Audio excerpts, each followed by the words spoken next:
Welcome to Japan English News, Quick Scan. Today's headlines.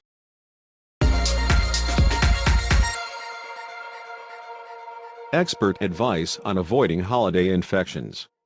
Festive New Year's activities, such as travel, parties and family gatherings, are feared to increase the risk of novel coronavirus infections as the Omicron variant continues to surge. Experts are sharing tips on reducing the risk. Avoiding crowded peak hours at train stations and airports. Choosing less crowded cars and not speaking loudly on trains. Ventilation is important. Could Omicron be the beginning of the end of the COVID-19 pandemic?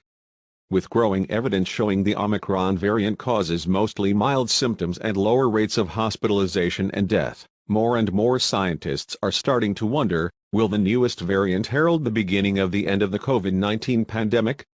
Daily new cases in South Africa, where the Omicron variant was first reported in late November, peaked around mid-December and are rapidly declining, fueling speculation that waves of cases caused by Omicron may be short-lived.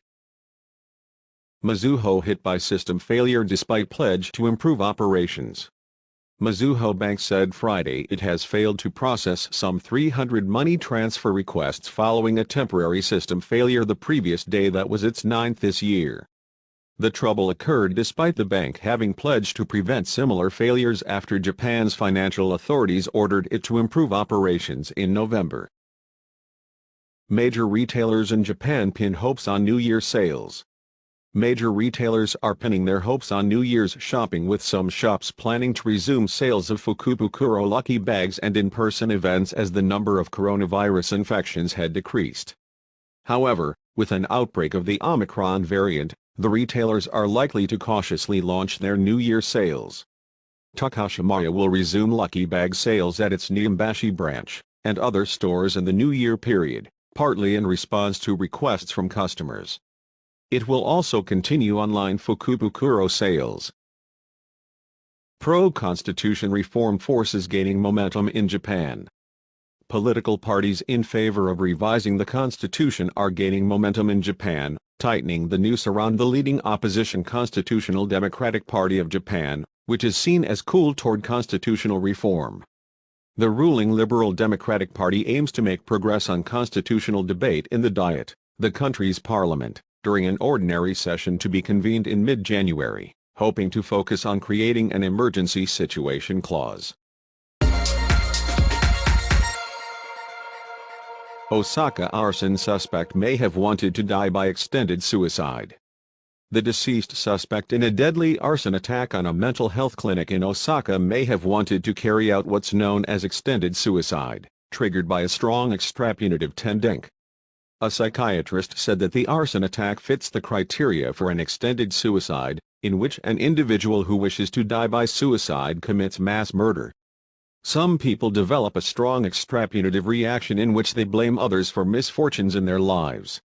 In such cases, they may commit mass murder out of revenge. RCEP's fruits come with challenge of keeping China in check. With the Regional Comprehensive Economic Partnership Agreement taking effect Saturday, Japan and other member nations expect to revitalize the pandemic-hit economy through free trade in the economic bloc, regarded as the world's largest economy. An outlook on its impact on Japan's economy is particularly rosy, some analysis suggested. At the same time, however, Japan will face difficulties keeping China's growing influence in the region in check, while its ally, the United States, remains at odds with China over issues. Biden, Putin agree to continue talks on Ukraine. U.S. President Joe Biden and his Russian counterpart Vladimir Putin have spoken by phone on the situation surrounding Ukraine. They failed to find common ground, but agreed to continue talks in diplomatic sessions next month to decrease tension. The talks lasted for about 50 minutes on Thursday.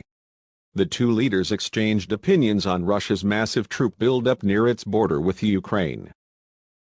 8 Japan karate team members infected with Omicron variant.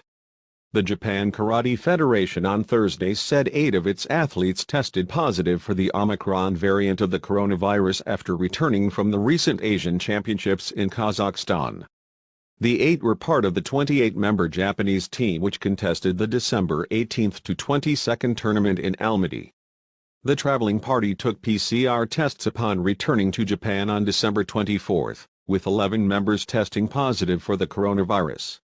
8 among them were later confirmed as having the Omicron variant. Thank you for listening. See you tomorrow.